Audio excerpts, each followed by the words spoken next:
Going to be making two back-to-back videos about the BBC. One on this ongoing scandal and the other on my general thoughts on it. So stay tuned for that. Right, so to get straight to the elephant in the room, the Panorama broadcast of Trump's speech in January 2021.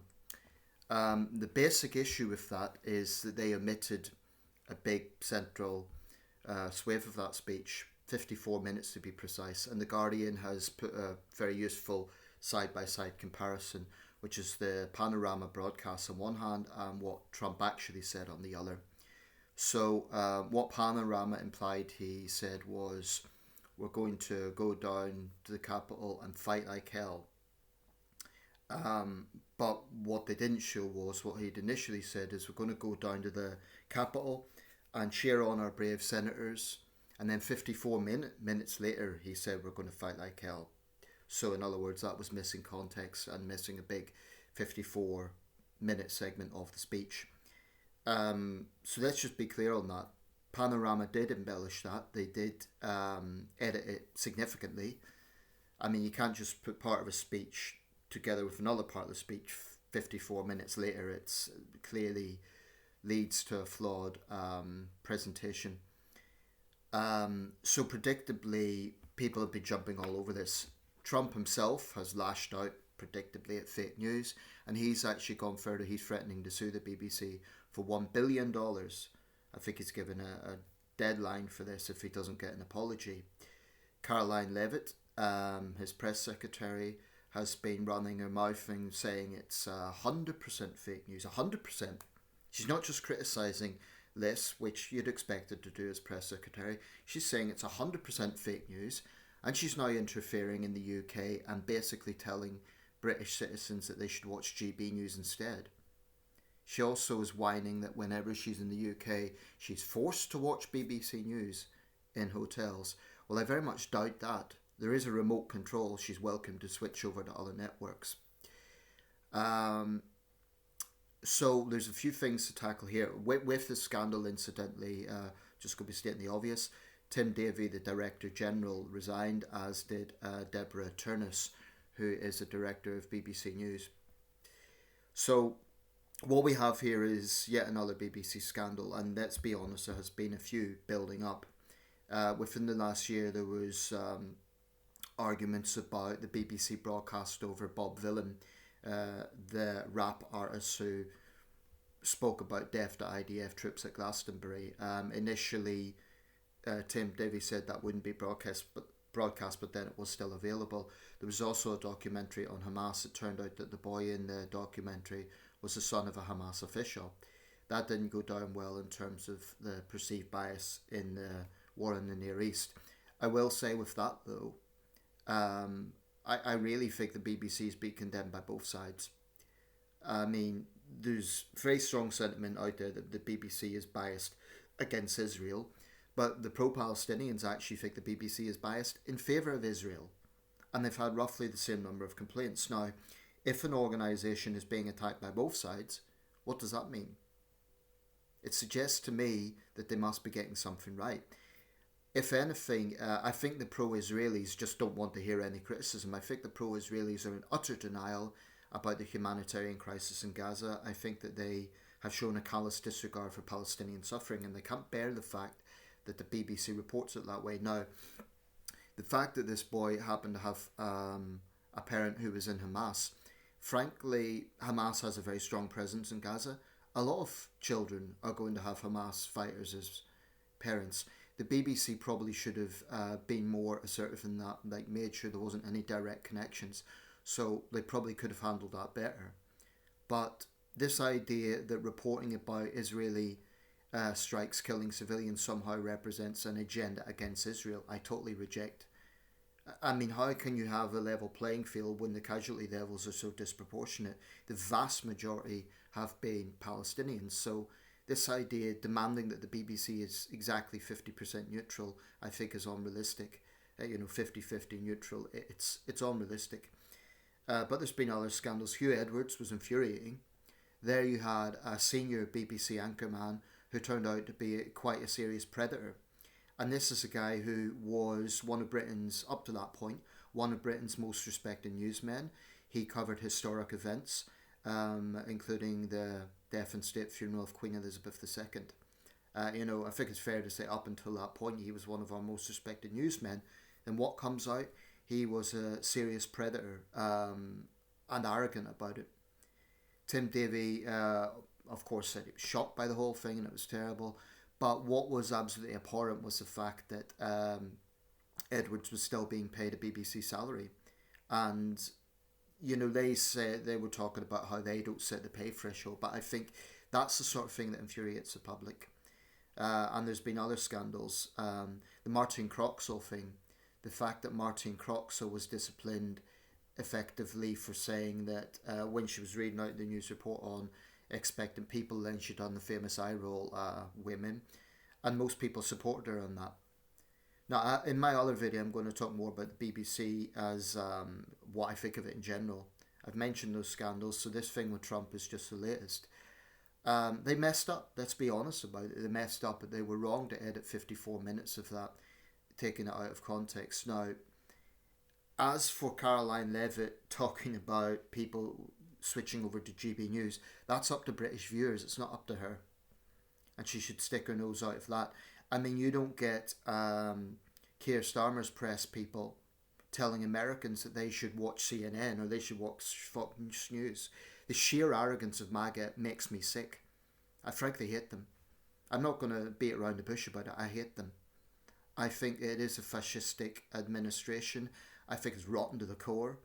And I think for all their talk about fake news, this is an administration centred on an individual whose entire public life has been built on lies after lies after lies after lies. Remember, for years, he was hammering Barack Obama on the birtherism thing.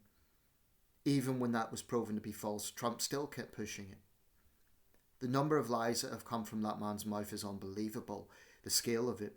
I always say truth social is lie central. So the fact that the BBC's been cut out, they've let themselves down, they've shot themselves in the foot. And one of the problems with it, apart from just being inaccurate and misleading, is the fact that it now turns Trump into a martyr. Trump is so awful in his own right that they don't need to exaggerate anything. They don't need to take things out of context because his own mouth does it enough damage on its own. So that's what's frustrating about this thing. They didn't need to do it. I will say, though, a lot of the right-wing outlets that are jumping on this because of their agenda against the BBC are demonstrating enormous hypocrisy. Do people really think the right-wing newspaper editors don't also... Well, that's the point. Editors. It's in the name. They edit all the time to suit their agenda.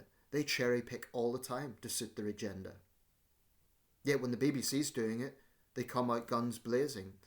The Daily Mail had a big glaring headline about, this triumphal thing about the BBC in crisis. It's right that the BBC answers to this, they are the national broadcaster. They do need to explain why this happened. As she was leaving the BBC Centre, Deborah Turnus was asked, is the BBC institutionally biased? And she said, there's mistakes, but no, we're absolutely not. And that it is a sticking point with the BBC. But I will just say this regarding this specific thing with Trump. Yes, the BBC's messed up. That's clear to see. But I'm very suspicious of people whose knee-jerk reaction is to back a foreign demagogue. Donald Trump, given half a chance, would be sold this country on a platter by some of his right-wing supporters. I mean, this is another reason I don't trust the Reform Party. I think they would... Starmer's been accused of pandering to Trump. I think Reform would go even further. I really think they would sell this country to him as much as they could. I just think it's pretty telling that you have people jumping on the bandwagon, kicking the BBC when it's down because... and somehow thinking that Trump is the victim in all of this. This editing doesn't change the fact that Donald Trump refused to concede defeat. It doesn't change the fact that he called violent insurrectionists great patriots and then he pardoned them. Pardoned violent criminals who hurt police officers. who tried to violently attack senators, who who were literally shouting out about hanging his former vice president, and the fact that Donald Trump is himself a convicted felon. Those are facts. So, for people to now portray Trump as an innocent victim, it's kind of pathetic. All that's actually happened is a segment of the speech was taken out, and it is, it's a problem because it takes it out of context.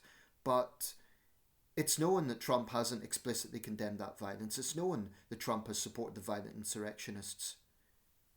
So for all those Trump bootlickers who are coming out to attack the BBC, the hypocrisy is unbelievable.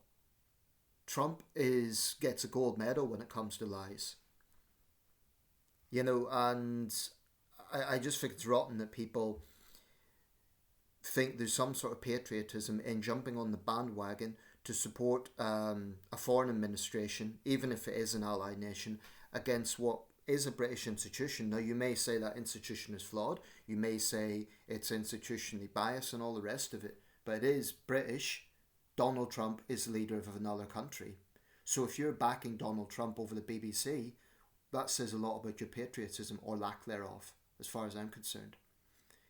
Ed Davey, the Liberal Democrat leader, has been very vocal in this regard. He said he hasn't always agreed with the BBC, but it should worry everyone that Donald Trump is trying to destroy this. I will say this, I believe that the BBC will outlast Caroline Levitt. I think she's a terrible human being, as I think every member of the Trump administration is. But this is a woman who is talking about 100% fake news. Yet she works for a fascistic demagogue, compulsive liar, convicted felon. I mean, there is not a single member of the MAGA administration that gets to lecture anyone on moral high ground. They just don't. And one of my biggest frustrations with this country is I think we give Trump far too much. I think Starmer has pandered too much to Trump. I mean, they might argue it means that we've had lower tariffs in other countries, but I'm not convinced that, we should pander to a bully to appease that bully. I think the Canadians were right. When Trump was questioning Canadian sovereignty, I think at that point we should have said, okay, no state visit, so long as he insults a Commonwealth ally. So I'm aware I've got my own critics here. I'm aware that there are GB News fanboys and fangirls who will come onto this video with their little trolling comments. I'm not saying the BBC is perfect, and I will be going into details in the next video about my thoughts exactly on the BBC. But when it comes to the BBC versus Trump, I'm with the BBC, absolutely 100%.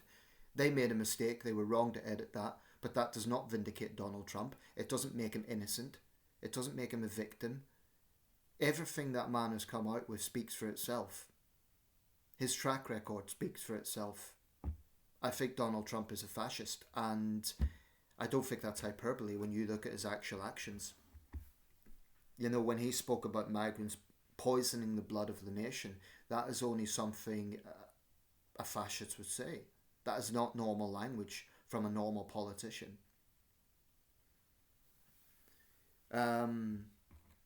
But yeah, that's why I'm frustrated with the BBC over this, because I think they've just shot themselves in the foot and they've unfortunately given ammo to Trump. But I do think the BBC will outlast Trump. I think that it would be, I will say this quite plainly, I think it would be a tragedy if the BBC was gone. That's how I feel about it, and you'll see more about my more in-depth thoughts about the BBC in the next video. But I'll put a link to that Guardian video showing it side by side. But for right-wing tabloid editors and general editors to jump on top of this, they're absolute hypocrites, because they all edit by definition. They all edit. They all cherry pick the way they want to present a story. So to jump on the BBC because the BBC's done it just seems to be incredibly hypocritical.